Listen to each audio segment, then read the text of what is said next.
seja bem-vindo ao Estúdio Empório Design, o podcast oficial da nossa empresa, da Empório Design. E hoje aqui uma tarde muito especial, que nós vamos falar sobre casa, sobre lar, sobre família e aquilo que acreditamos muito como marca. Então nós entendemos que a casa é muito mais do que um ambiente onde se mora. É um lugar onde se forma família, é um lugar de acolhimento, é um lugar onde as famílias, os filhos crescem, é um lugar que conta história. E não dá para falar de história, não dá para pensar em história sem pensar na família. Então, estamos aqui hoje com pessoas muito especiais aqui, fazendo parte desse nosso podcast, né?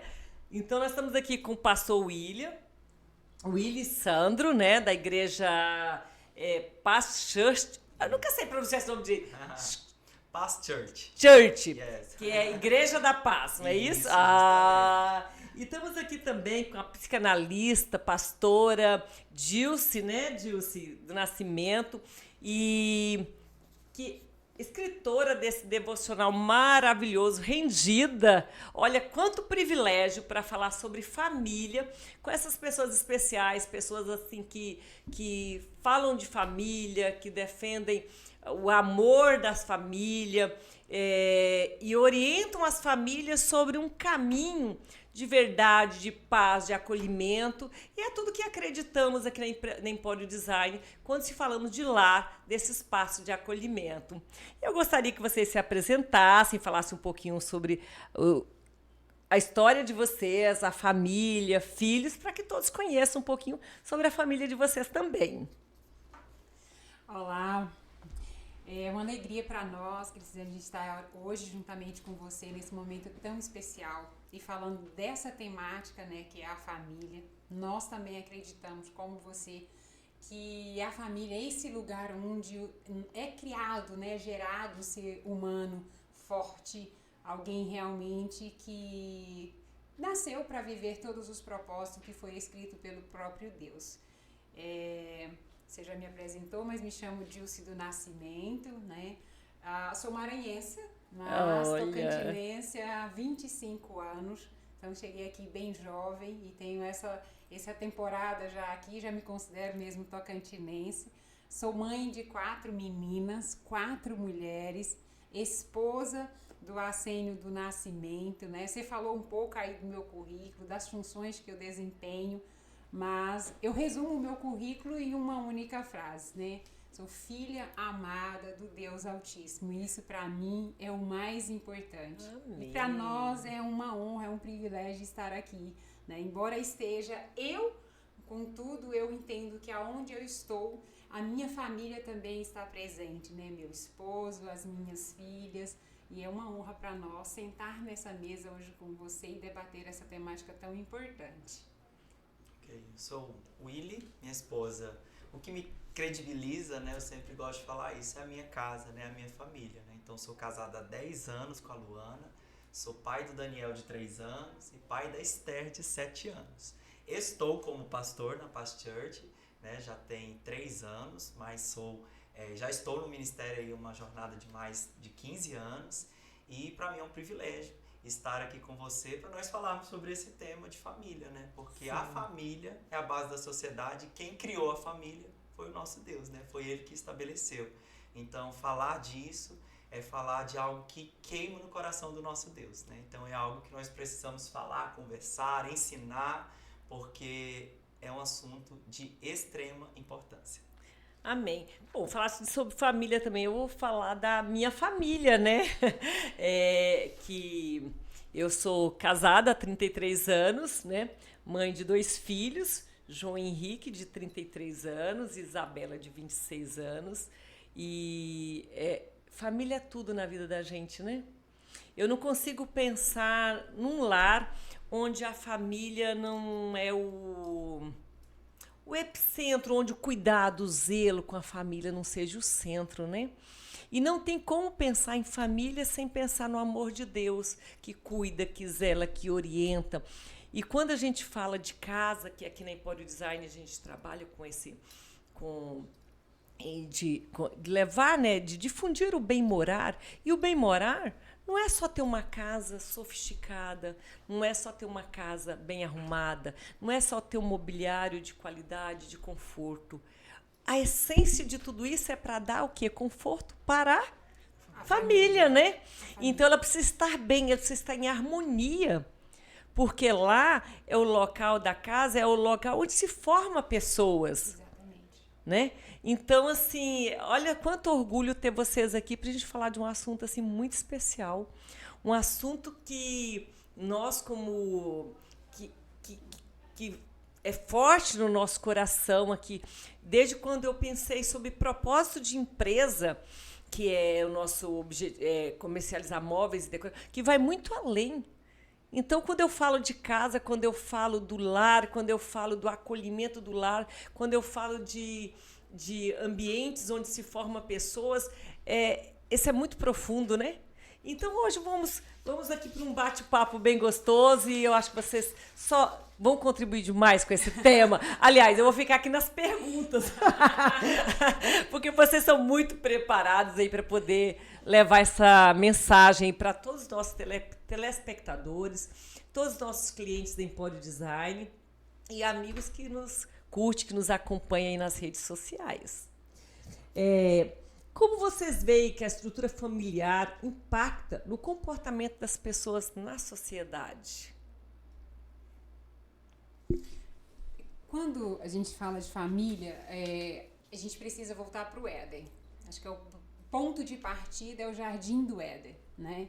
Ainda no Éden, quando Deus estava ali na constituição de tudo, a primeira família que ele colocou na terra é Adão e Eva. Sim. E naquele ambiente, a Bíblia relata, né, que Deus ele dialogava primeiro com Adão, quando existia ali somente Adão. Ele tinha aquele momento de conversa, ele tinha aquele momento de troca, vamos dizer assim. E ali, por que Deus ele fazia isso, né? Porque o homem em si, eu não estou falando de gênero, nós, como ser humano, nós temos necessidades básicas, né? Então, a necessidade de segurança, de pertencimento. E o próprio Deus, ele já trabalhava isso com Adão. Então, quando Deus coloca Adão no jardim, ele estava dizendo: Adão, eu estou te colocando em um ambiente seguro. Então, hoje, a casa é esse ambiente seguro. Ele representa o Éden do início da criação. Chega Eva, Deus constitui Eva a partir de Adão e continua. A Bíblia relata que todo final de dia, Deus ele se reunia ali para conversar, né, pastor, com Adão e com Eva. E aí vem uma outra necessidade básica, né, que é do vínculo, que é do afeto, que é da declaração de amor. Todo ser humano precisa se sentir amado. Nós não temos as narrativas de como que se dava esse relacionamento no sentido de toque, pensando que Deus é espírito. Mas podemos inferir que ali Deus estava presente. E a presença de Deus conversando com o homem e com a mulher traz segurança. Na escuta gera vínculo, diálogo. E também quando Deus estabelece as funções daquilo que Adão deveria fazer. Olha, tá aqui, todas as aves, coloca o nome delas, né? Determina qual que vai ser o nome. Deus está dando algo que hoje, na sociedade moderna, nós chamamos isso de autonomia. Então, Deus já deu autonomia para o homem. Então, de lá para cá, isso não se perde. As necessidades básicas do ser humano, ela continua. Segurança, afeto, pertencimento, vínculo, autonomia, mas isso foi estabelecido ainda no Éden. Então, a pergunta, quando você faz como que influencia a sociedade de hoje, né? Passa-se o tempo. Muda as estações, os anos, milhares de anos depois, né? Mais de 2000 anos depois de Cristo. Mas a base permanece a mesma. Ou seja, a liberdade que as pessoas têm de... Deus nos dá liberdade. E o que fazemos com essa liberdade também? Exatamente. Ali no Éden, quando a gente olha, né? Tem a história que a Eva acabou comendo, tocando do fruto que não poderia, né? Da árvore do conhecimento do bem e do mal. Ali nós vemos um princípio básico sendo estabelecido, que hoje tem se perdido na nossa sociedade. Limite. Limite é uma necessidade. Limite é proteção. Limite é segurança. O limite não é exclusão, não é a mordaça. O limite, ele é uma declaração de amor. Então, Deus, ele estabeleceu ali, no princípio de tudo. E hoje, os limites, eles precisam ser estabelecidos. Mas, às vezes, nós confundimos liberdade com libertinagem. Sim. E, por conta disso, há um discurso de que tudo eu posso. Mas, usando como metáfora um peixe. O peixe nasceu para viver aonde? Dentro da água. O limite dele é a água. Sim. Se ele sair do limite, o que acontece com ele? Ele morre. Porque ele não nasceu para viver na terra. Ele nasceu para viver na água. E muitas das vezes é assim que nós estamos fazendo. Nós vemos o limite como um mal, como não sendo algo bom, e nós infringimos, rompemos, ultrapassamos os limites. Qual que é o resultado disso? Morte.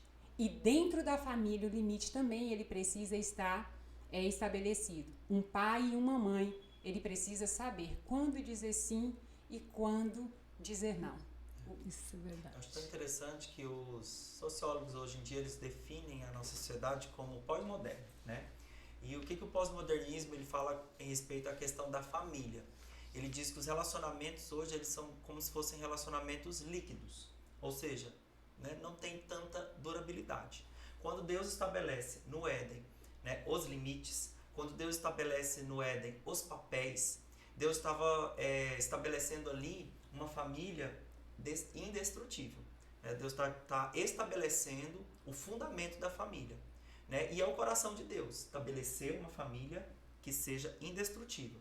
Só que hoje a nossa sociedade pós-moderna é caracterizada por esses relacionamentos líquidos. Ou seja, eu tenho falado isso muito na igreja, que são relacionamentos como se fossem... Pessoas são como coisas hoje. Descartáveis. Deus, ele estabelece limites no Éden. Deus estabelece princípios no Éden. Deus estabelece papéis no Éden. Né? E esses papéis, eles são norteadores para o estabelecimento de uma família que é um sucesso aos olhos de Deus. Sim. Só que olha onde nós chegamos hoje. Né? De lá até aqui. Hoje nós temos visto famílias que são destruídas muito rápido, né? Casamentos que começam, né? E estatisticamente casamentos começam e não permanecem, não se duram, e justamente porque na queda, né, do homem e por quebrar os princípios, né, por nós quebrarmos os limites estabelecidos, a liberdade, né, que Deus nos deu. Então hoje a gente tem visto, infelizmente, né, uma família que se distanciou de Deus, relacionamentos como se fossem coisas, né? As pessoas usam pessoas. E não é a ideia. A ideia é usar coisas. Sim. Né? A ideia é usar uma mesa para a família sentar e não amar uma mesa. Isso né? é verdade. Então as pessoas que devem ser amadas. Por isso que o que é mais importante dentro da nossa casa, da nossa família, amar a Deus. Esse é o princípio que sustenta todas as coisas. E amar as pessoas, né? E usar coisas. Né? E há uma inversão de valores, né? Sim. Porque as pessoas estão amando muito, às vezes, as coisas e as pessoas talvez não estão em primeiro lugar, né? E a pergunta que fica é, por que há tanta inversão de valores? E aí a gente entra no propósito da família. A família, quando Deus estabeleceu ela, ele estabeleceu com um propósito. Não é só o propósito de procriar, né? Porque realmente ele dá esse comando, né, pastor? Né? Fecundai, né? Multiplicar, encher a terra. Multiplicar. Exatamente. Né? Mas não é só isso. Deus estabeleceu a família ali para perpetuar princípios e valores. Por isso que ele estabelece, deixa muito claro os papéis. Se a gente perguntar hoje, qual que é o papel do homem? Qual que é a importância do pai dentro da casa? Eu sei que hoje há muitas pessoas, se a gente for para essa discussão, isso dá muito assunto, mas o pai, ele tem um papel preponderante dentro da família, de dar a segurança, né? Sim. É o pai que dá a segurança. O limite, né? Exatamente. Sim. Psicanaliticamente falando, é o pai que dá identidade. E não importa se para menino ou para o menino. Quem estabelece a identidade de uma pessoa é o pai, é a figura do pai. Psicanaliticamente falando, a mãe também tem a sua importância. A mãe tem um papel de nutrir, a mãe tem um papel de organizar. E esse nutrir, nós não estamos falando só de refeições. É importante destacar isso.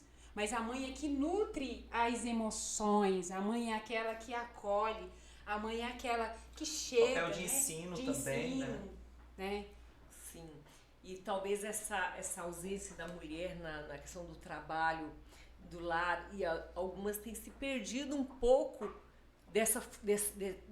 de ter tempo de qualidade dedicado, né? Porque trabalha muito fora e não tem esse tempo. E eu acho que, ou quando tem esse tempo, ele não é feito de qualidade, né? Não é um tempo de qualidade. E eu até acho assim que não é sobre o fato da mulher trabalhar. Não é sobre. Não é sobre. É o tempo que se dedica, é a conversa, é a orientação, é o acompanhamento, né? Gleice, quando Deus estabeleceu os papéis no Jardim do Éden, o que Deus disse especificamente para o homem? Então Deus não falou isso para a mulher, Deus falou isso para o homem. A responsabilidade de cuidar desse jardim é sua. A responsabilidade de guardar e de cuidar é sua. Só que o que a gente vê na nossa sociedade hoje? A inversão dos papéis. Exatamente. Então, hoje em dia, as mulheres são admiráveis. Né? As mulheres, elas carregam o mundo. Sim. Né? Só que Deus não projetou a mulher para carregar o mundo. Deus não projetou a mulher para carregar a família. Então, quando existe os papéis invertidos dentro do lar, quando nós temos... O que acontece? A Dilce acompanha muitas pessoas, né, nessa área emocional. Com certeza a Dilce deve estar observando a quantidade de mulheres cansadas, estressadas, depressivas. Por quê? Porque elas, por causa desse potencial que a mulher tem, ela agora, como o homem, sai dessa posição de cuidado. De guardar e cuidar do seu lar, do seu jardim. Quando a gente fala jardim, a gente está falando da sua casa. Dos limites a nós como homens estabelecidos pelo Senhor. Aí o homem sai desse papel, né? Infelizmente, posso dizer isso para os homens, muitos homens banana, né? Que, né, aquele tipo de homem, e é o que a gente tem visto na minha realidade cristã, infelizmente. Homens que saíram desse papel, homens que sentam na frente de uma TV ou na frente de um computador, gastam o dinheiro da família com jogos, às vezes até o dinheiro que ele ganhou e que a mulher também está ganhando. E gerando uma série de conflitos, né? E aí toca no emocional, toca no financeiro. E esses conflitos, ou seja, essa inversão de papéis, quando o homem sai desse lugar de cuidado, de proteção e de liderança do lar. Então, essa posição a mulher tem a posição de auxiliadora, de mulher que ora pelo lar, de mulher que, a gente fala, né, que o homem é o cabeça, mas a mulher é o pescoço, né? E, gente, ninguém vive sem pescoço, né? Então a mulher, ela direciona, ela direciona, a sabedoria, né? Com a sabedoria dada pelo Senhor a ela, esse poder de direcionar, né? Então, quando o homem ele assume esse papel de guardar e cuidar do seu lar, isso está bem estabelecido. A mulher, ela vai estar num lugar de segurança, ela vai estar num lugar de conforto, onde ela pode desenvolver, mesmo trabalhando, mesmo exercitando o seu papel de ensino, né, de cuidado, de afeto e tudo mais dentro do lar. Nós vamos ter harmonia, nós vamos ter equilíbrio. Então, os desequilíbrios que nós temos hoje na nossa sociedade, dentro da família, eles são fruto desse desgoverno, onde o homem saiu da liderança do lar, a mulher teve que assumir. Então, eu conheço muitas famílias onde marido alcoólatra, por exemplo. Nossa, é triste. Então, o que a mulher ela acabou assumindo? O marido só bebe. O marido trabalha e vai pro bar. Né? Ele perdeu as capacidades mentais de domínio, né? Porque bebe tanto e acabou adquirindo um vício. a mulher assumiu esse papel. Então a mulher é extremamente sobrecarregada.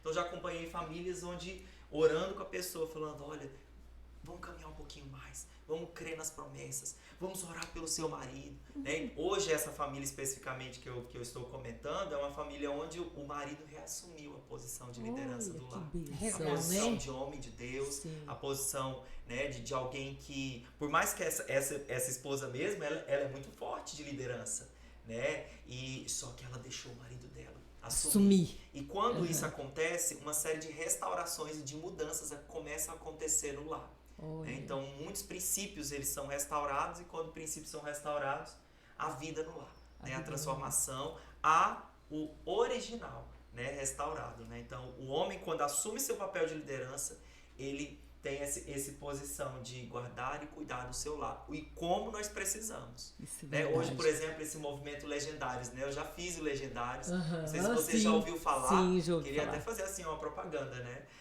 Porque traz o homem à consciência, à realidade de um papel, de uma responsabilidade que é dele e que ele perdeu ao longo do caminho.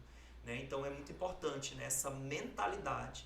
Né? E o homem sendo trazido de volta pelo Senhor para o seu papel de liderança no lar. E uma outra questão também é a tela, né? Tem homens viciados em tela. Chega na televisão, nas redes sociais. Na pornografia. Isso é um fato. Isso é um fato. Isso é uma doença, na verdade. Isso é uma então, pandemia. Assim, e acha que chegou em casa, tem que receber tudo pronto e que tudo é obrigação da mulher e que não participam de fato, né? Do cuidado. É mentalidade, né? A gente vê que ao longo dos anos há determinados discursos que são postos e ali é propagado e fundamentado, né? Então, ao longo dos anos, a gente tem visto muito essa questão mesmo nossa como mulher, a mulher é forte, e concordo plenamente. Eu falo porque uma das perguntas que eu mais ouvi, né? Sempre estive à frente, liderança no corporativo, trabalhando fora de casa, assumindo cargo de chefia dentro de empresa. Mas é muito importante para nós entendermos o que o pastor William acabou de dizer. O homem, ele tem esse papel de liderança dentro de casa. Eu sei que eu sou líder, nasci líder, né? Seu destino está E trabalhando com meu esposo, ele sempre valorizou isso também, e ele valoriza essa questão, né, da liderança, mas eu não podia jamais esquecer que o meu papel de líder é dentro da empresa. Sim, Dentro de casa, quem está na posição de liderança é o meu esposo. Então, ocupar esse lugar e saber qual que é ele é um grande desafio. E muitas das vezes há essa confusão. Sim. Eu sou líder lá fora, no sentido de estar no comando de uma empresa e querer comandar aqui a casa. Sim, então, é um desafio para a mulher se portar nesse lugar de mulher, né? E hoje já há um discurso também muito falado sobre a questão de estar vulnerável ou de ser frágil, né? Então, a mulher, a própria palavra fala, Pedro cita que a mulher é como uma parte mais frágil, mas não que ela não é fraca, mas ela requer essa atenção, ela requer esse cuidado. E a mulher, para ser essa feminina, para ter esse descanso, receber o cuidado emocional e físico do marido, ela também precisa se permitir. Durante muitos anos eu tive muita dificuldade, principalmente quem nasce de um lar onde não esteve a presença do pai, né? Eu nasci e cresci em um lar também com muitas disfuncionalidades. Tenho uma mãe também que assumiu muito esse papel. Então isso a gente aprende. Sim. Então, ao longo da minha vida, e principalmente na minha caminhada cristã, eu precisei aprender o que a Bíblia diz. E a gente não faz desconstrução quando a gente fala das questões psicológicas, mas a gente ressignifica. E biblicamente falando, Romanos 12:2, Paulo diz, mudai a vossa mente, né? Só que a transformação que a gente passa, nós precisamos compreender que ela começa pela mudança de pensamento. Sim. Então, o que eu ouvi ao longo da minha vida? A maioria das mulheres que estão aí da década de 70, a década de 80, são filhas de mães que sofreram muito, que foram subjugadas, que foram até maltratadas. Então ela ouviu um discurso de mamãe: filha, não dependa de homem. Filha, o seu melhor marido é a sua profissão. E sem saber, a mamãe trouxe um dano pra gente. Então uma estrutura mental foi construída e hoje, muitas das vezes, nós estamos enfrentando, muitas mulheres que estão me ouvindo, enfrentam dificuldade dentro do casamento porque carrega essa crença. Essa crença de que eu não posso confiar, de que eu não posso depender e de que homem não é necessário. Mas é um paradoxo, porque ao mesmo tempo que ele não é necessário, eu estou casada. E eu começo a entrar em conflito. E o que é o conflito na alma? É quando eu tenho um desejo que ele não é atendido. E aí eu começo a entrar num conflito e não sei explicar por quê. Mas na realidade é porque eu tenho um conceito construído ao longo dos anos. E agora eu estou me deparando com uma outra realidade. E a essa realidade eu estou entrando em choque. E isso causa, inclusive, sofrimento mental, disfuncionalidade e confusão de identidade. Isso é muito desafiador. Show. Isso é uma grande verdade, né? Uma grande verdade. Quando falamos que a identidade nasce na família, né? Segurança emocional, o modo como cada um enxerga, eu acho que entra exatamente nessa questão aí, né? Dessas crenças, do que ouvimos em toda a infância, né? Como o ambiente familiar influencia a autoestima, a segurança e a formação dos valores espirituais. Terminou aqui um pouco falando, né? Eu queria falar muito isso porque já estava no meu coração aqui, né? Porque você aqui, acho que são duas coisas que a gente pode comentar sobre essa questão de fortalecimento de vínculos e tudo mais. São coisas que estão muito relacionadas até com o empório. Sim. Sofá e mesa. Sofá e mesa. Concordo. Lá na nossa igreja nós temos um curso que é Como Criar os Seus Filhos. Um dos capítulos, o capítulo número 2 desse curso, que é da Universidade da Família, inclusive recomendo, né, seus fãs aí, né, seus clientes e tudo mais, procurar esses cursos da Universidade da Família. Nesse curso, Como Criar Seus Filhos, o capítulo número 2, ele fala sobre como criar uma criança segura. Os casais, eles nos procuram para fazer esse curso porque eles estão focados na sua criança. E esse capítulo é muito interessante, porque ele está focado no casal. Eu não sei se você já viu casos onde as crianças elas saem do quarto delas à noite e elas vão dormir na cama dos pais. O que isso representa? Insegurança. Insegurança. Porque às vezes as crianças elas estão vendo durante o dia os conflitos, as discussões, Sim. que é para os pais evitar, né? Fazer isso na frente das crianças, que conflito todo mundo tem, Sim. mas nós precisamos evitar isso, fazer, Sim. né, dentro do quarto e tudo mais. Então, lares onde há insegurança... Eles não têm maturidade para entender essas Tudo para criança é questões. literal. Exatamente. Então, quando eles percebem esse ambiente de conflito, ou quando um dos pais se ausenta do lar por causa de divórcio, separação, essas coisas, então o que o curso recomenda para os casais que estão juntos, né? Eles recomendam o tempo do sofá. O que seria o tempo do sofá? O tempo do sofá seria um momento onde o casal...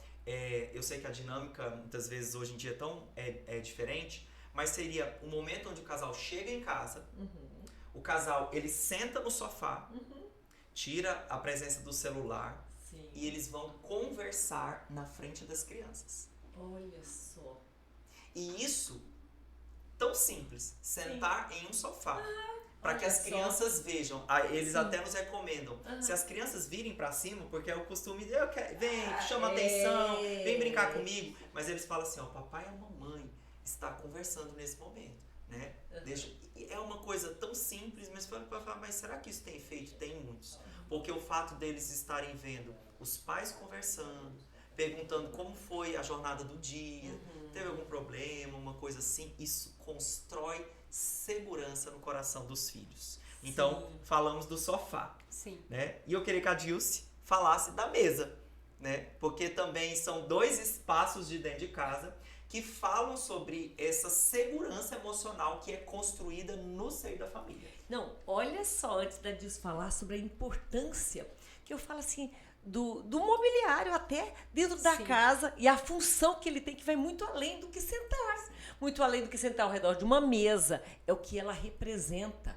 E detalhe, isso só fica tudo na história. fica na memória dos Exatamente. filhos, né? E assim, quando eu falo que tem até aquele mobiliário que passa de geração para geração, porque eles ficam com aquilo na memória. O sofá da casa da minha avó era de tal forma, porque eles já viam os avós sentando ali, os pais sentando ali conversando. Antigamente se fazia muito isso, né? Exatamente. Sim. Que não tinha energia na cidade, não tinha internet, não tinha televisão. As pessoas sentavam na sala para conversar. E isso ficou na memória dessas pessoas, né?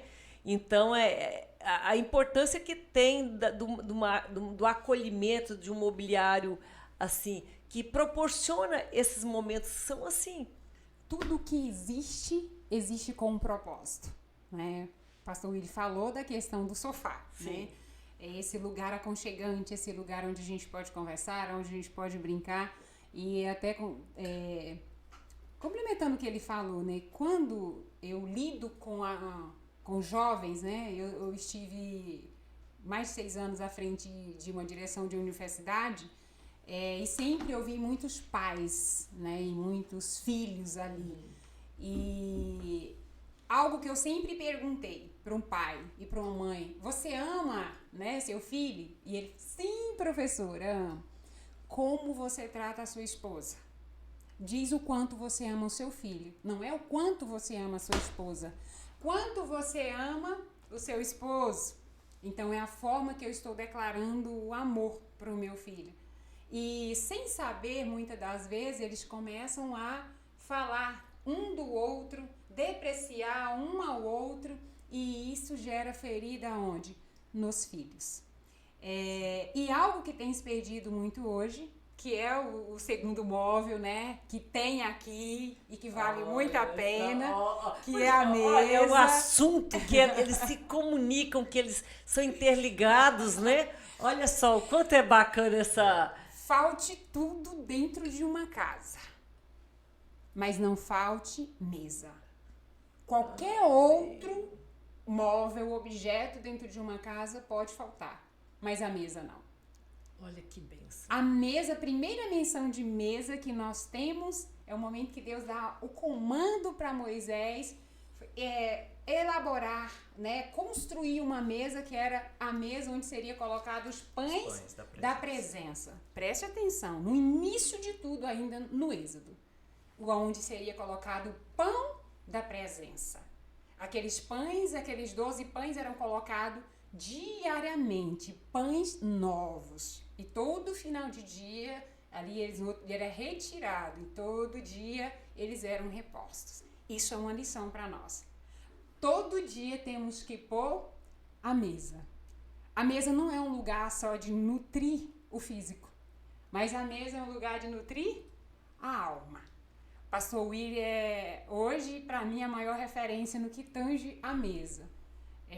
Com muita frequência eu divido a mesa, compartilho a mesa com ele, e ele senta na mesa, a gente senta ao redor, a Teté, que é a Estezinha, a filhinha dele de 7 anos, minha neta, e o Dandan, que é o Daniel de 3 aninhos, e na hora que ele pega ali, ele senta e pede para os meninos, né? O Daniel de 3 anos, eu não tenho nem noção de quantos versículos ele já tem, né, ali decorado, ele já recita inúmeros versículos. E a primeira vez que ele recitou um versículo, na realidade foi ele que pediu, quem era para recitar era a Esté, e ele pede licença, pede pausa, e aí observou-se que ele sabia falar todo aquele versículo. Na mesa. Nossa, olha Todos os dias ele faz isso. Todos os dias o pastor Willi, a pastora Luana, senta à mesa e ensina sobre isso. O nosso culto doméstico, a gente faz um culto todo dia. É na mesa. Né? A gente traz isso, essa bagagem dos nossos familiares. Eu acho que é uma coisa que tem sido restaurada, inclusive no seio da igreja, que é essa coisa de sentar à mesa. Porque as minhas memórias era assim, domingo a gente comia, né, juntos, né, como família, mas durante a semana aí cada um chegava num horário e tal, então nem sempre estava, e nem às vezes as refeições eram feitas juntas, né, com todo mundo junto à mesa. Mas de alguns anos pra cá, Deus tem restaurado isso, essa coisa da família sentar à mesa. Então essa coisa ordinária da gente sentar para comer, e é muito bíblica, né? A própria Santa Ceia, né, foi oferecida numa mesa, né? enfim. Então eu trago essa bagagem da minha mãe, né? A minha mãe foi uma das primeiras, né? Que dos livros que eu acho que até influencia muito a Dilce, né? Que é a autora Dev Tyrus, né? Uma americana, né? Que ensinou muitas brasileiras sobre isso. A experiência da mesa. A experiência da mesa. Minha mãe foi muito impactada por isso. Né? Ela, no segundo casamento dela, o marido dela, ele fazia questão de uma mesa ser colocada. Até então, na minha família, não existia isso. E o marido dela que ensinou ela. Então, ela teve prazer de começar a fazer isso. No meu casamento, eu trouxe isso. Eu falei pra minha esposa, e a minha esposa também foi muito influenciada pela Dilce, né? Porque nós somos da mesma família, assim, né? Mãe do coração da Luana. E aí nós trouxemos essa realidade da mesa pro lar. Então, assim, nos 10 anos de casado que eu tenho, talvez só em viagens, né? Ou na casa de outras pessoas, talvez a gente não tenha sentado à mesa para fazer as refeições. Hoje eu tenho o privilégio de sentar à mesa no café, sentar à mesa no almoço. Na janta não, porque eu não tenho o hábito de jantar. E no café da manhã é o momento onde nós sentamos, onde nós pegamos um devocional Kids, né? Porque o culto lá em casa, a gente fala culto doméstico, não deve ser assim, anjo subindo e descendo. Não, é um devocional para crianças, onde eu leio para eles historinhas, às vezes nós fazemos os teatros e decoramos o versículo, talvez semanal ou a cada 2 semanas. Então essa história, né, do meu mais novo que não lê ainda, mas por causa das repetições. Então essa coisa de sentar à mesa é repetição. Isso. Tudo que você repete, você cria uma nova via neural, né? Isso. Então aquilo fica se repetindo.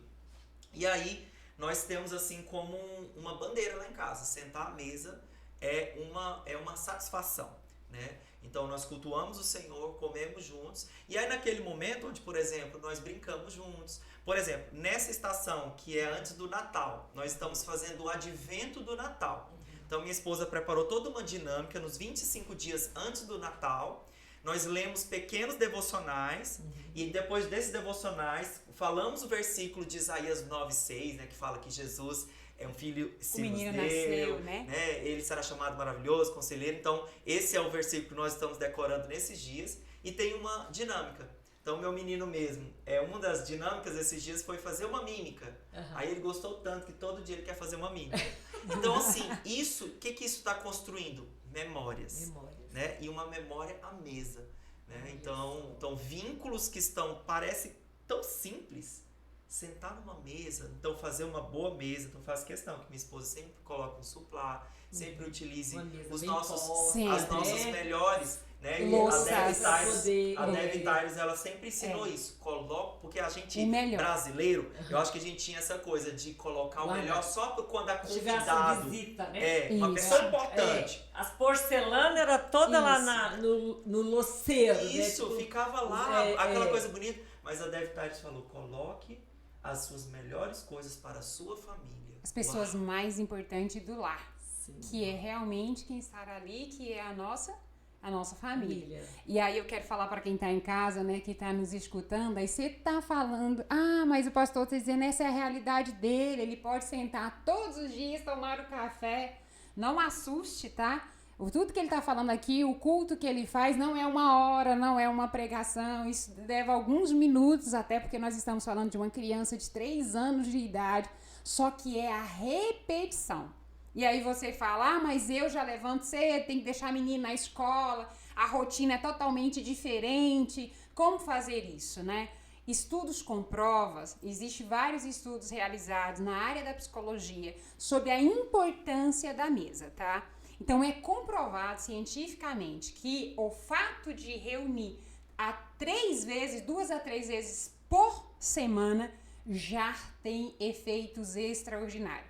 Foi feita uma pesquisa com delinquentes, inclusive dos Estados Unidos, e algo em comum que se identificou neles. Eles não tinham o hábito de sentar à mesa, né? Então, quando senta-se à mesa, volto a frisar, não é nutrir o corpo, mas é nutrir a alma, as emoções. Quando eu coloco a minha melhor louça, aí você falou da questão anterior, da autoestima. Eu resumo a autoestima com uma única palavra, valor.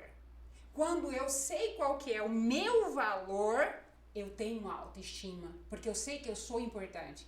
Mas quem é que diz que eu sou importante? primeiras pessoas a dizer que eu sou importante? Papai e mamãe.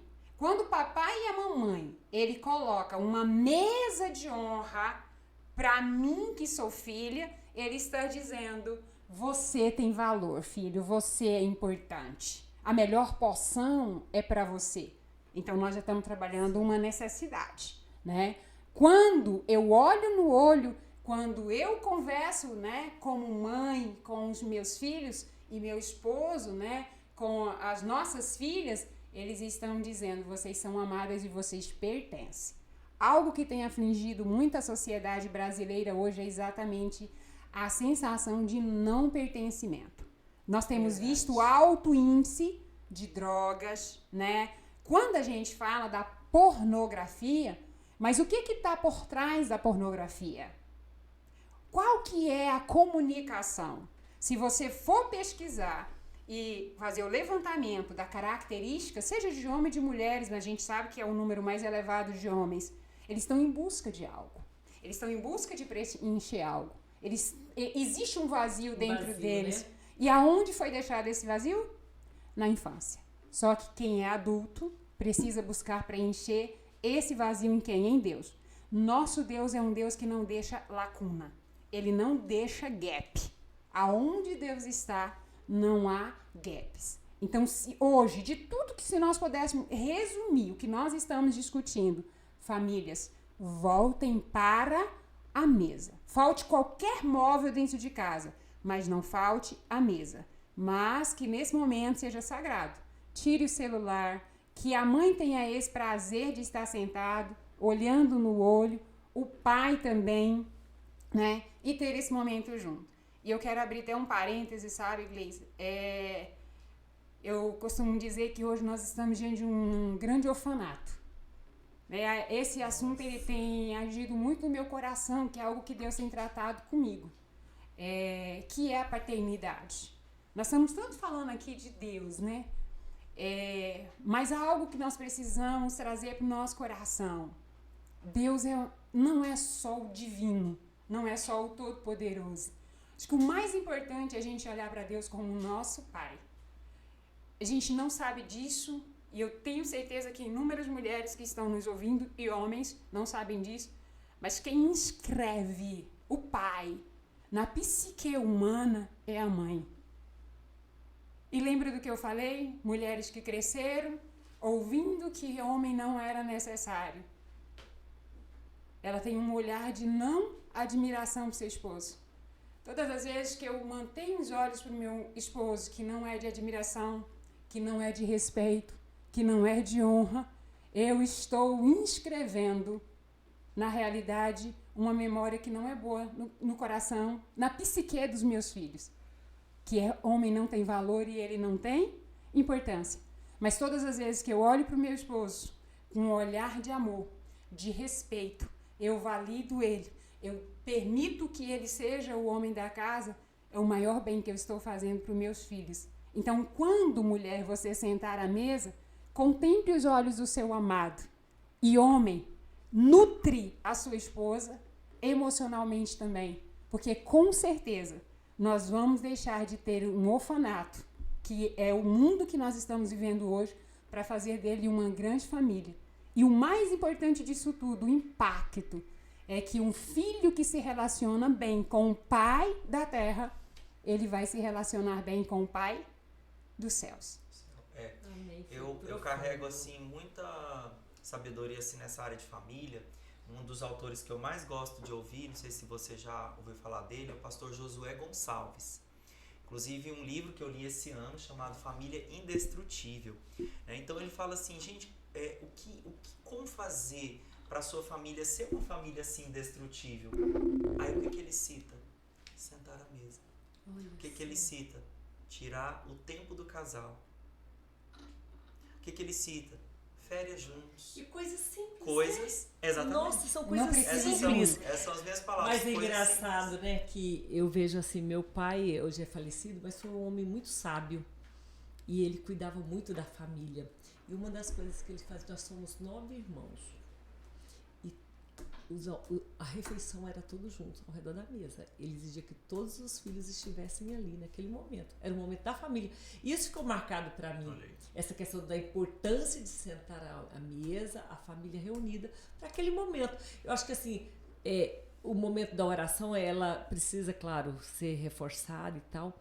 Mas tem pessoas até que não têm esse hábito, mas de estar ali naquele momento, de conversar, de saber do dia a dia, ele é tão importante. E se tem uma oração, um momento de agradecimento a Deus por esse alimento, que é o alimento do corpo e da alma, é sensacional, né? Exatamente. Sensacional. E lembrar que todas as vezes que a gente senta na mesa, tem alguém muito importante sentado nela, que é Cristo Jesus. Nós precisamos sempre convidá-los, né? E sempre ter o cuidado, não precisa ser um ritual, mas deixar isso bem claro para os nossos filhos. A ceia do Senhor que ele fez com o discípulo foi uma comida. Sim, e todas as vezes que a gente sentar para comer, a gente lembrar disso. Sim. Seguindo os ensinamentos bíblicos, né, que inclusive o pastor William já falou sobre o propósito de Deus quando ele cria a família, né, e como ele faz para educar os filhos nessa, né? De que forma o lar pode ser lugar de ensino e formação de valores espirituais? Já foi até comentado um pouco, né, mas tem algo a acrescentar, pastora? É nesse dia a dia, né? Se a gente perguntar, não existe... A gente sempre fala hoje muito de método, muito de performance. Sim. Mas, na realidade, o filho, ele segue o exemplo. Eita. Ou tem um ditado que fala, como é que é? A fala... Mas o exemplo que arrasta, né? Exatamente. Não adianta, não né? Adianta. Você até pode falar o que deve fazer, mas se você não faz... Não faz. O próprio não Jesus, fixa, ele né? disse, eu faço o que eu vejo meu pai fazer. Exatamente. Né? Então, essa coisa do exemplo, porque a gente poderia, o pai falar milhares de palavras, mas é o que a gente faz que modela o coração dos nossos filhos. Né? Então, assim, eu vou citar para você uma coisa porque eu acho que eu já sou a 5ª geração de cristãos na família. O meu avô, ele deixou marcas profundas, eu faço muita questão de falar. O meu avô morava em Porangatu, né? Eu sou goiano, e na década de 70, o meu avô, ele tinha uma fazenda que ficava a 17 quilômetros de Porangatu. Eles congregavam na igreja do centro, ou seja, eles tinham que deslocar 17 quilômetros na década de 70 em uma via não asfaltada e eles iam de carroça. É muita força de vontade, é muita vontade. O que é que os meus tios e a minha mãe contam? Faça chuva ou faça sol, ele estava na igreja. Então, eu tenho um avô, uma mãe, fiéis e tementes a Deus, que me modelaram um exemplo.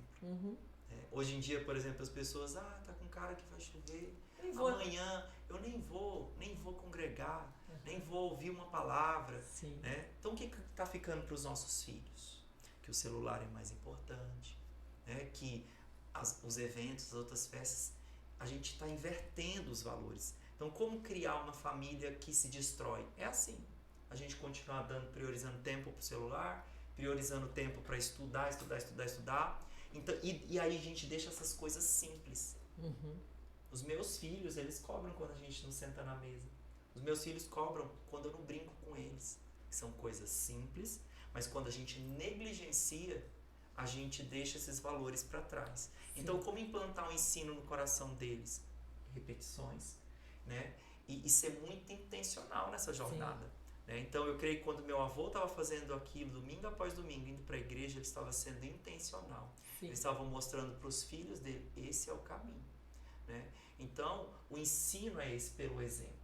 Então, não adianta o pai falar, vai para a igreja, mas ele fica. Ele não está. Pode ser que Deus, pela misericórdia dele, vá salvar os seus filhos. Né? Que acontece com muitas pessoas. Mas quando tem um exemplo, né? tem uma coisa palpável. Né? Isso é importante. Agora, quando a gente fala sobre a identidade, é construída através de vínculos, né? Como a pastora até falou anteriormente. Como vocês explicariam isso para quem está ouvindo? Uma identidade, a formação da identidade. A formação da identidade, ela é uma construção, né? E essa construção se dá principalmente a partir das experiências, né? Então, nesses exemplos simples que nós falamos, né? Do sentar à mesa, do conversar, do acolher, do escutar, essa identidade ela vai sendo trabalhada, né? Vai sendo trabalhada. Baume, ele diz que a identidade, ela é líquida. Eu sempre digo que eu ficava muito inquieta toda vez que eu o lia, mas depois eu compreendi, realmente a identidade ela é líquida, ou seja, ela tem os seus tempos em realmente onde ela pode se esvair. Por quê? Porque quando eu tenho um pilar ali na minha base, a formação com um pai presente, com uma mãe presente, com papéis muito bem definidos, e numa família harmoniosa, a minha identidade é estabelecida. E importante dizer, a nossa identidade, ela não é construída baseada no sobrenome da família, na casa, no cargo, em nada. A nossa identidade, ela precisa estar pautada em um único ponto. Quem eu sou? Eu sou filha. Quando eu me sinto pertencente daquela família, eu sou amada porque eu sou filha, eu sou filho, não porque eu estou fazendo. E hoje, quando nós estamos vendo a família tão voltada para o mundo do trabalho, fazendo, para ser importante, ter coisas, nós estamos passando uma mensagem, já que nós falamos do exemplo. A sua identidade está construída naquilo que você faz e naquilo que você tem. Só que o que eu faço, de uma hora para outra, eu posso deixar de fazer, porque eu posso adoecer, inúmeras adversidades podem acontecer. E o que eu tenho, eu posso perder. Mas se a minha identidade é construída em quem eu sou filho, eu pertenço a uma família, aí não. Por isso que nós falamos que quem tem, né, essa base sólida, construída, e tem esse relacionamento com Deus, que é um dos objetivos, né, quando Deus vinha conversar com o homem, é ter essa relação, é ter a intimidade, né? Paulo, ele diz, para isso nós nascemos, para buscarmos o Senhor, ainda que tateando. Então, todo homem, ele tem essa necessidade. Como que eu mantenho essa identidade firme, sólida, olhando também para quem eu sou no mundo? Eu sou filha amada de Deus. Então, pode me tirar tudo. Mas não podem me tirar o meu título mais importante. Por isso que eu falei do currículo. Filha amada de Deus. Eu sou esposa do Assênio. Mas se acontece qualquer coisa, né? De uma hora para outra eu posso perder. Mas nunca vão me tirar a identidade de filha. Eu queria citar dois tipos de filhos, né, na Bíblia. O Ofni e o Finéias e o Samuel. Viveram na mesma época.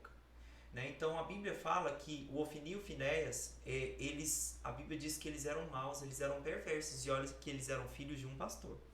Exatamente. Eles negligenciavam as ofertas do Senhor, eles tinham relações sexuais com mulheres que não eram as deles, eles eram um péssimo exemplo. Deus disse para o pai deles, para o sacerdote Eli, que Deus mataria os filhos dele por causa do comportamento deles. Ou seja, o Eli, apesar de ser um homem de Deus, um sacerdote, mas não soube ensinar os seus filhos, não soube transmitir valores. Então a identidade deles foi construída sobre um alicerce frágil. Mas nós já temos um outro caso, que é o do Samuel, que teve um alicerce muito forte de uma mãe que não podia ter filhos, a Ana, de uma mãe que teve uma entrega tão profunda diante de Deus, né, pedindo aquele filho. Ela o consagra, ele cresce com a consciência de que ele era amado, ele era o fruto de uma entrega e de que ela o entregaria. Ela constrói, né, a vida dele e ele se torna um dos maiores, a Bíblia chama, né, de sacerdote, de rei, de profeta. Exatamente. Né? Ou seja, você vê na mesma geração, no mesmo tempo, né, famílias criadas lado a lado, até mesmo pode ser até dentro de casa, né, dependendo da estação. Sim. Mas você vê o quanto que é importante a construção de valores e de princípios. Né? Então, quando você constrói os filhos ensinando, modelando com exemplo, modelando com os valores, eles têm alto potencial de terem uma identidade firmada na filiação. E não nas coisas, e não nos títulos, né? E não na aparência. Né? Então a nossa sociedade está muito líquida por causa disso. Está muito focada em coisas, em títulos, em personalidade, porque muitas vezes a gente está negligenciando as coisas mais importantes, os princípios. Ainda tem fatos, casos também de traumas familiares, como rejeição, abandono. Isso com certeza pode distorcer muito, né? E quando a gente fala de abandono, que outrora a gente falava do abandono deixado no orfanato, a gente precisa lembrar que o abandono hoje não é esse. É o abandono do pai e a mãe estar dentro de casa e não estar presente. A ciência, ela comprova que o dano é muito maior eu ter um pai que está dentro de casa e ausente emocionalmente falando, existem inúmeros estudos, do que um pai que faleceu, que realmente não está ali porque ele não existe ou por uma separação. O dano é muito maior se ele estar dentro de casa. Então, é importante para nós, como pai e como mãe, realmente estar presente emocionalmente, vamos falar assim, nessa linguagem, por conta do físico, porque ele está ali, mas ele não se envolve. Hoje eu tava... Minha grande luta é essa aqui, eu acho que de todo mundo. Esse celular, né? Eu fui muito confrontado esse ano com isso. Porque assim, por exemplo, você vai olhar meu WhatsApp aqui, se a gente for abrir, você vai ver poucas mensagens não respondidas. Eu sou muito proativo para responder todo mundo. E olha que eu sou pastor de uma igreja, né, relativamente grande, que tem muitas situações. Mas eu gosto de ser proativo. Só que muitas vezes, o que Deus me confrontou nesse ano? Quem é mais importante? Porque muitas vezes eu estou investindo tanto tempo nisso. Sim. Enquanto os meus filhos às vezes estão falando pai, pai, pai, e eu não estou ouvindo. E às vezes a minha esposa fala, amor, os meninos estão falando com você. Então eu vou falar uma coisa muito prática do nosso dia a dia. Né, que às vezes eu estou dando atenção para o mundo inteiro, tentando ganhar o mundo inteiro e perdendo a casa. Minha filha, né? O texto bíblico fala, né, que adianta ganhar o mundo inteiro e perder a própria alma. Mas o nosso pastor, né, um dos pastores da nossa igreja, ele parafraseou esse texto dizendo que adianta ganhar o mundo inteiro e perder a própria família. Então é algo que a gente realmente precisa ser confrontado por isso. Que às vezes essa coisa de redes sociais, de ficar vendo a vida dos outros, a vida está passando e eu estou percebendo. Então, esses dias eu perguntei para os meus filhos, o que vocês mais gostam que o papai faça com vocês? Eu faço essa Às vezes é tipo assim, ir lá no shopping, brincar no brinquedo que vai ser R$50, né? A hora. Que minha filha... brincar em casa mesmo. Mas né? foi isso que minha filha. É isso que minha filha falou pra mim. A gente gosta quando você brinca de pique-esconde com a gente. Olha só. E às vezes eu tô tão no celular tentando responder tudo e todos. E a infância dos nossos filhos passa rápido, né? É como estalar de dedos. E aí quando você vai ver, eles se foram, né? E aí, meus filhos não têm mais vínculo. Meus filhos não me ligam. Meus filhos não me visitam para estar à mesa. Isso é verdade. Aí o arrependimento vai ser tarde. Então é tempo ainda, né? De restaurar esses valores, né? De fazer o simples. Eu tenho um amigo que ele é falecido, mas ele falava assim, não, eu tinha uma empresa, né? Falava, não, eu não passo o comando das finanças pro meu filho ainda, porque senão eles não vêm aqui nem para pedir bênção mais. Então eu só vou mesmo deixar por conta dos filhos quando eu realmente for partir para outra, porque senão os filhos, se não depender dele, ou que seja pela questão financeira, por uma outra necessidade desse gênero, ele estaria só. Então é difícil, né? Mas eu percebo assim, eu tenho uma mãe muito presente na vida dos netos.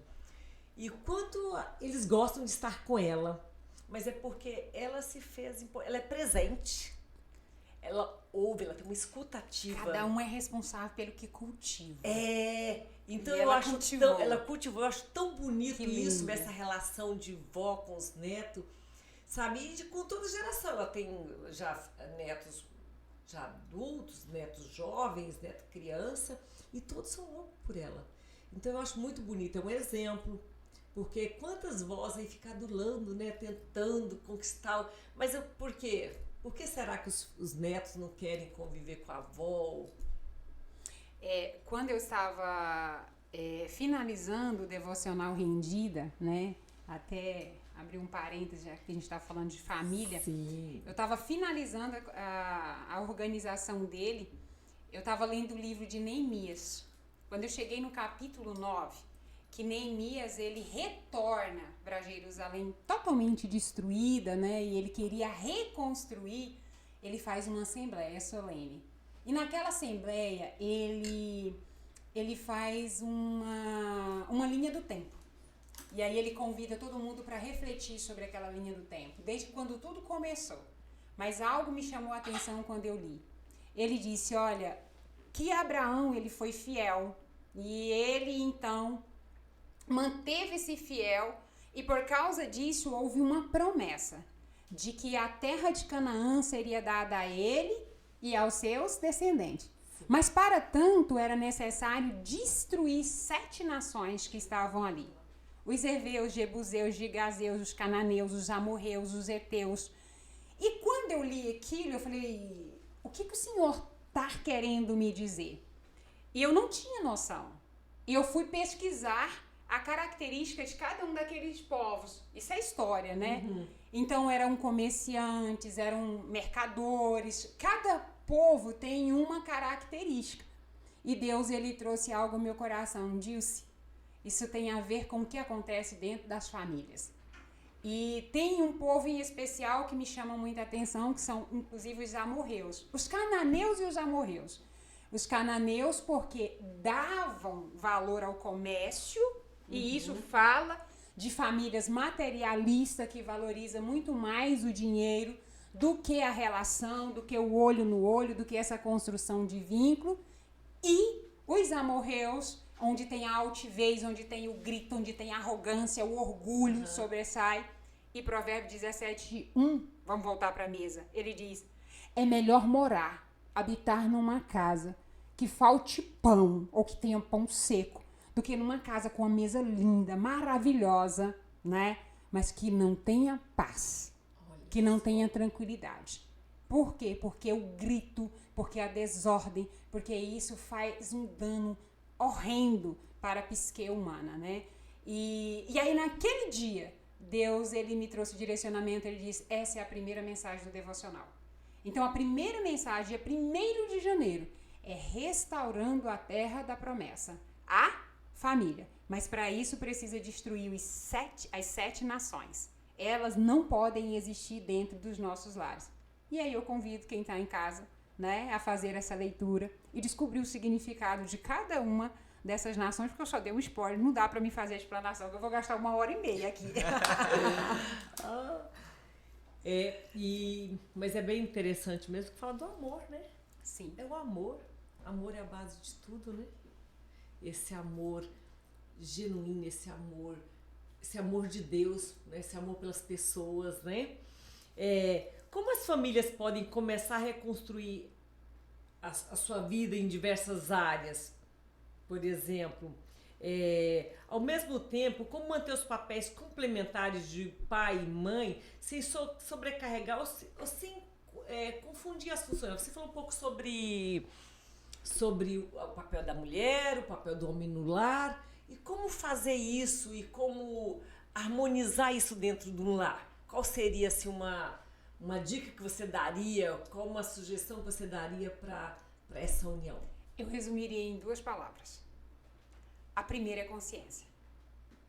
A consciência do que eu quero, né? Eu quero uma família, aonde eu estou querendo chegar, o que eu pretendo para minha vida. E quando eu tenho essa consciência de qual que é o que eu quero para minha vida e o que eu quero para a vida dos meus filhos, eu trago essa consciência. E não tem como haver consciência sem o diagnóstico. Eu não posso falar da Dilce sem olhar para o meu passado. Eu preciso olhar para quem me antecedeu, para eu ver quais os ciclos que eu estou repetindo. Porque muitas famílias estão repetindo ciclos e sem perceber. Então, a consciência do que eu quero e daquilo que diz a palavra de Deus. Eu preciso construir uma família baseada na palavra de Deus. Não é no que a sociedade está estabelecendo, porque hoje nós já falamos, a sociedade tem perdido princípios e valores. Bom, a segunda palavra, acordos. Então, é o sentar, é o conversar, é o deixar muito claro os papéis e ter esse acordo de como que nós vamos caminhar enquanto casal. E esse alinhamento é necessário. Não tem como andar dois juntos se não houver acordo. E isso começa em casa. Eu acho que com o entendimento da Bíblia, então Jesus ele usa uma parábola para falar sobre a casa na areia e a casa na rocha. E a gente usa muito isso para a família. Verdade. Então você quer construir uma família fortalecida, onde tenha vínculos, você precisa construir ela sobre Jesus. Então, mas para falar sobre a casa na rocha, Jesus fala que é construído na areia. Então a casa que é construída sobre um fundamento arenoso, né, vai à ruína. Sim. Né? Mas que ruína, né? Por que acontece isso? Quando vem os ventos, quando vem as tempestades, quando vem os problemas da vida. É aí que todo mundo mostra quem é. É aí que a família mostra quem ela é. Quando os problemas vêm, quando os conflitos vêm, e nós não somos perfeitos. Sim. Né? Quem tem Qual é a Jesus no família? coração não é perfeito. É. Né? Nós só temos um Senhor que nos fortalece, Sim. que nos ajuda. Né? Sim. E é justamente por isso que ele falou: edifique sua casa sobre a minha palavra, sobre os meus princípios. Então o que sustenta a harmonia no lar? O que sustenta os papéis? A obediência. Então, o homem que entende que ele deve ser o cabeça, porque Jesus falou, o homem é o cabeça do lar, né? Porque o cabeça do homem é Jesus, e a mulher, quem é o cabeça da mulher? É o homem. Quem está estabelecendo isso? Não é a sociedade, não é a cultura, é a palavra de Deus. E quando Deus estabelece um princípio, ele diz, se vocês me obedecerem, vocês vão comer o melhor dessa terra. Se vocês me amarem, se vocês me seguirem, se vocês colocarem em prática os meus princípios, vocês vão viver com sucesso nessa terra. Então, se a Bíblia estabelece esse padrão, se a Bíblia estabelece esse fundamento, e eu decido construir a minha vida e a minha família sobre esse fundamento, será bem sucedido. Então, o que estabelece a família, uma família indestrutível, que estabelece uma família bem sucedida, é o princípio da palavra de Deus. É ter o Senhor em primeiro lugar. Então, vai ser muito penoso você tentar construir, edificar uma família sem esses princípios, porque eles vão começar a se colitir. Sim, então, sim. Um homem que não entende o seu papel, uma mulher que não entende o seu papel, os filhos, se não entenderem o seu papel, então, se eles não entenderem que essa dinâmica, ela foi feita e produzida pelo Senhor, e ela deve seguir este rito, né? Se nós quisermos ter uma família assim, nós precisamos de obediência. Então, tudo volta para esse lugar, essa posição de obediência. Onde entraram os conflitos? Quando o homem abriu guarda, quando a mulher abriu guarda, aí os conflitos e as crises começaram a acontecer. Mas quando nós nos voltamos para Deus, quando nós nos voltamos para o princípio, aí a tendência é ter harmonia no lar. E quando não há essa harmonia, né, essa conversa e os papéis estarem bem estabelecidos, pensa isso na psique de uma criança. Quem é quem faz o quê? Estudos comprovam que isso origina, inclusive, algumas patologias, né, voltadas realmente para a questão da saúde mental. Isso é muito sério. É sério. E outra coisa, vocês falam aqui, assim, que Deus é uma família. E eu acho que é esse exemplo do dia a dia, né? Que comprova isso, né? A Trindade, ela já traz a configuração. Deus é trino. Deus Pai, o Deus Filho e o Deus Espírito Santo. Então, Deus Pai representa a figura de um pai mesmo. O Deus Filho, dos filhos presentes dentro desse lar. E a mãe. Em lugar algum na Bíblia está dizendo que o Espírito Santo é mãe. Contudo, quando nós olhamos o papel do Espírito Santo, né, de consolador, de intercedor, de encorajador, quem faz isso dentro do lar? A mulher. A mãe. Por isso que é importante a harmonia dentro do lar. Uma família harmoniosa, nós vamos trazer isso, o impacto dela para as relações interpessoais em todas as instâncias, seja no trabalho, seja nos espaços sociais, dentro da própria igreja, mas principalmente no relacionamento com Deus. É tão interessante, né, quando a gente vai ver um homem, né, que é bem assim, é meio sem limite, ou aí às vezes a gente vai estudar a história, você foi criado por quê? Pela sua avó, que às vezes, quem coloca limite? Quem estabelece? O pai. Aí o filho que foi criado pela avó, por exemplo, é aquele menino que é de mais à boa, vontade. à vontade, né? Que não respeita horário, que não respeita ninguém. Você vai ver, muitas vezes foi uma desfuncionalidade do lar, né? Então, olha só. Exatamente. Quando a gente, isso tem tudo a ver, né? E qual seria uma mensagem aí, pastor Willy, que vocês deixariam para os nossos telespectadores sobre a família, né? Véspera de Natal, de final de ano, né? Então, e a gente sabe dessa importância que é a família e o que você deixa aí, uma mensagem para 2026 aí. Primeiras mulheres. Família, primeiro ponto que eu acho que é importante é conheça a sua história. Conheça a sua história, conheça a sua origem. Para você entender se você de fato está vivendo ou repetindo padrões. Eu sempre vou tocar muito nessa tecla. E a Bíblia diz que não tem como dizer que amo a Deus se eu odeio o meu irmão. Muitos sem saber, né, estão repetindo padrões e não têm harmonia com a própria família de sangue. E essa é uma tecla que eu bato muito também. Como ter harmonia com quem está de fora se eu não tenho com quem é de dentro? Então, lembre-se, a nossa luta não é contra sangue, não é contra carne.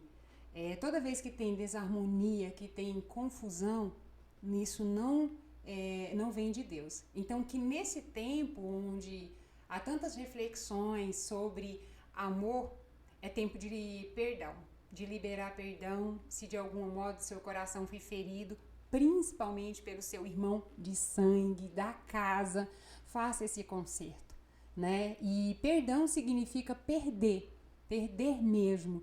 Então perda o que for necessário, mas ganhe o amor, vença o amor.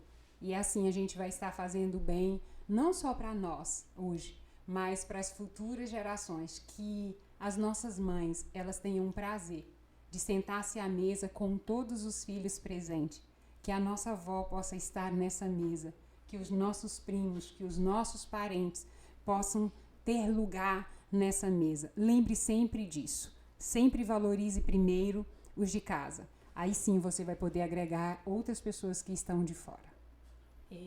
Pastor Willy? Eu sempre digo lá na igreja, eu gosto de falar assim, que as nossas casas, elas podem sim ser um pedacinho do céu. Talvez alguém pense assim, não, mas eu não fui criado num lar com harmonia, não fui criado num lar onde tinha os papéis bem estabelecidos.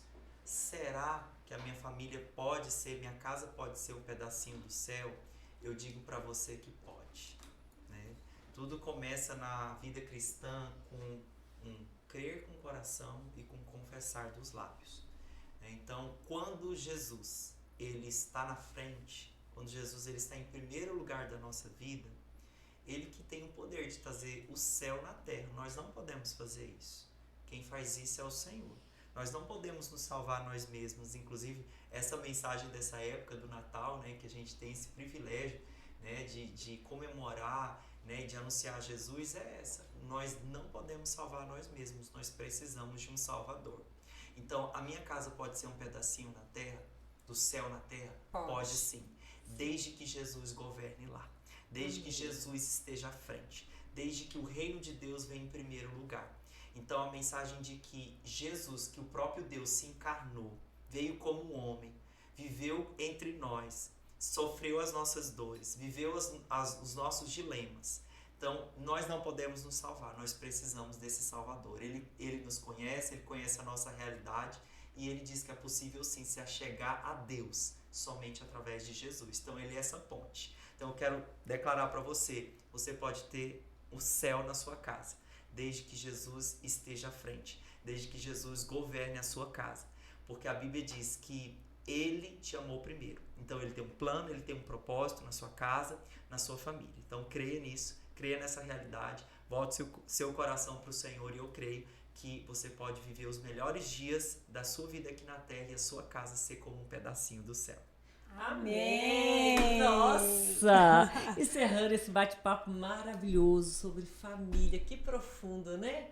Gente, falar de casa, de lar, de família, de momento de conversão, de momento de casa como esse local de transformação, de identidade, de pertencimento.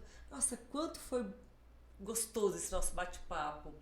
E eu agradeço demais a presença da pastora Dilce, pastor William aqui conosco. Foi assim uma tarde maravilhosa. Muito obrigada pela presença. E convido você aí para assistir, compartilhar e vamos lá, quais são as redes sociais para poder o pessoal acompanhar vocês também nas redes sociais? Qual, pastora? Todos os canais, seja Spotify, YouTube, Instagram, todos. @Dilce do Nascimento. Pronto. Isso. Pastor? Eu @Willy Sandro, mas eu também queria deixar um convite, né, pro pessoal que mora aqui em Palmas, né, ou que de repente tem uma igreja na sua cidade, mas @Paz Palmas, né, que é a nossa comunidade de fé. Eu sei que a igreja não salva ninguém, mas é um local que Jesus criou para que o corpo ande junto, a gente cresça junto, a gente conheça Jesus junto, a gente seja ralado, né? A gente seja afiado uns aos outros. Então, eu queria muito menos sobre mim, né? A gente não está carregando o nosso nome, nem o nome de uma igreja, o nome de Jesus, mas eu queria convidar, né? @Paz Palmas, estamos ali ao lado da Havan, né? Antiga pista do aeroporto, culto às 9 da manhã ou às 18 horas da tarde aos domingos. Estão super convidados. Bom, e eu convido também você, para quem puder, as mulheres aí, ó, ter esse devocional para as mulheres rendida, que é da Dilce do Nascimento, né? E aí é maravilhoso, eu já ganhei o meu, estou aqui e vou começar a ler. Então, para quem já leu, olha, que é sensacional. Segundo informações, que é um do maior devocional que já foi feito, né? Em termos de... Aqui no Tocantins, né, eu acredito que eu sou a primeira autora. Eu fiz uma pesquisa na região norte para saber as mulheres que já tiveram devocionais publicados. Existem muitos devocionais. Mais 365 dias, quando a gente pesquisa, eu encontrei ali 4 mulheres. Mas na região norte, se as pesquisas realmente estão condizentes, se alguém deixou de publicar, eu não sei, mas eu sou realmente a primeira pessoa. Gente, ó, maravilhoso, transformador. Então, mulheres, siga aí Dilce do Nascimento nas redes sociais e adquira esse devocional Rendida. E vamos ser mulheres mais fortes, mais empoderadas, ter mais fervorosa, acreditar mais em nós, na nossa capacidade de ter lares e famílias prósperas, porque isso é que Deus quer de nós. Um beijo. Deus abençoe. Amém. É isso, gente. Ó, foi